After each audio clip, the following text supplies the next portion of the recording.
या न्यूज बुलेटिनचे सहप्रायोजक आहेत गोकुळ. सांगली जिल्हा परिषदेमध्ये महायुतीचाच अध्यक्ष होणार असून तो महायुतीतील कोणत्याही घटक पक्षाचा असू शकतो असा ठाम दावा सांगलीचे पालकमंत्री चंद्रकांत दादा पाटील यांनी केला. ते सांगली येथे प्रसारमाध्यमांशी बोलत होते. असं आहे की राजकारणामध्ये व्यक्तिगत जीवनामध्ये चढउतार असतात.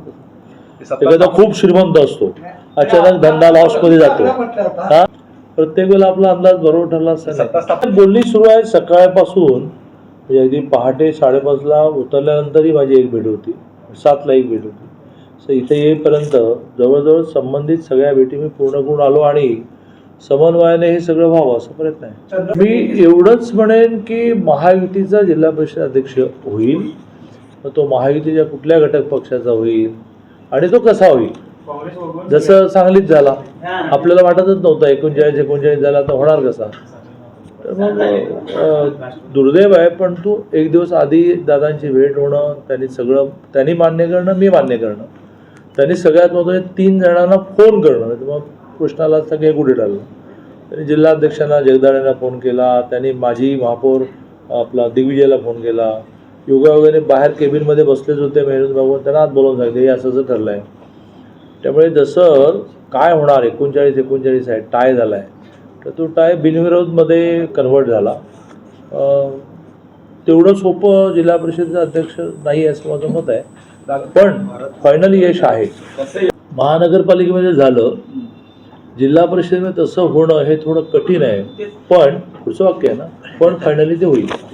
असं आहे की शिवसेना ही नॅचरली महायुतीच्या कुठल्याही ॲक्टिव्हिटीमध्ये नॅचरली बरोबर आहे.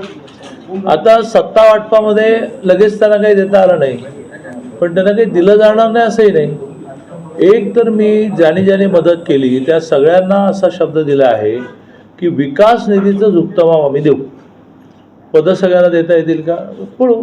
एक बरं आहे की एकदा निवडून आलं की 5 वर्षामध्ये कोणी शिल्लकच राहत नाही. इतकी पदं दरवर्षी स्थायी, उदाहरणार्थ दरवर्षी 16, 5 वर्षामध्ये 80, हे या सगळे पण 77-78 आहेत. सगळ्यांना देता येईल एक वेळा. महिला बालकल्याण आहे, सामाजिक न्याय आहे, आता कॉप आहे. त्यामुळे 5 वर्षामध्ये काही ना काही पदं देऊ, पण दरवर्षी विकास निधीमध्ये झुकतं माप देऊ असं आम्ही सगळ्यांना शब्द दिला आहे.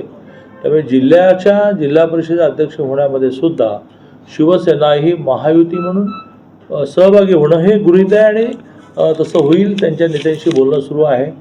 महानगरपालिकेच्या वेळेला काही ना काही घटनांमुळे त्यांच्या मनात थोडी नाराजी असेल, तर ती नाराजी दूर केली जाते आहे आणि फायनली जिल्हा परिषद अध्यक्ष हा महायुतीचाच होईल, हे तुम्ही लिहून ठेवा. यावेळी त्यांनी सांगितले की जिल्हा नियोजन समितीने 2026-27 या आर्थिक वर्षासाठी जिल्हा वार्षिक योजनेतून 751 कोटी रुपयांच्या आराखड्यास मान्यता दिली आहे.